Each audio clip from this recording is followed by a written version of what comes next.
ஏன் தோழர் பொண்ணுங்க இப்படி இருக்காங்க? பொண்ணுங்க ரொம்ப பாவம் தோழா. வீட்டுல இருக்கவங்க கிட்ட இந்த ஆம்பளை நாய்ங்க அன்பா ஆசையா 4 வார்த்தை உட்கார்ந்து பேசுறாங்களாயா.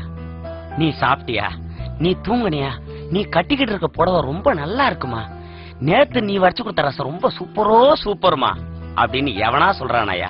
இப்படி சொல்றதை விட்டுட்டு எவளுக்கோ ஒருத்திக்கு போன் பண்ணி ஹாய் ஹடி, நீ நல்லா இருக்கியா, நீ சாப்பிட்டியா, நீ தூங்குனியா, நீ அழகா இருக்கடா செல்லம் அப்படின்னு வாய்க்குசாம போய் சொல்லுவானுங்க.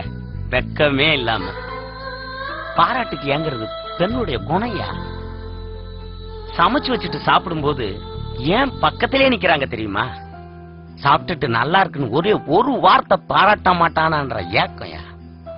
இப்படி பாராட்டலன்றத புரிஞ்சுக்கிட்ட இந்த மாதிரியான நாய்ங்க அவங்கள தவறா பயன்படுத்துறானுங்கயா. ஒரு நாளைக்கு சாரின்ற ஒரு வார்த்தைய குறைந்தபட்சம் 100 தடவை பயன்படுத்துறோம்.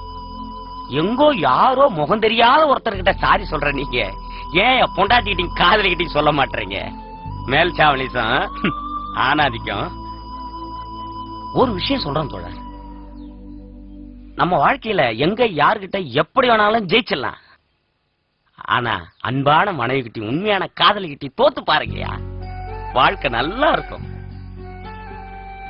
இப்படிப்பட்ட ஒரு வாழ்க்கையை வாழணுங்கிற போதுதான் ஒரு விபத்துல என்னுடைய பொண்டாட்டி பிள்ளைகளை எடுத்து 2 கால்களை இழந்து இங்க கிட்ட அனாதையா கிடக்குறேன்.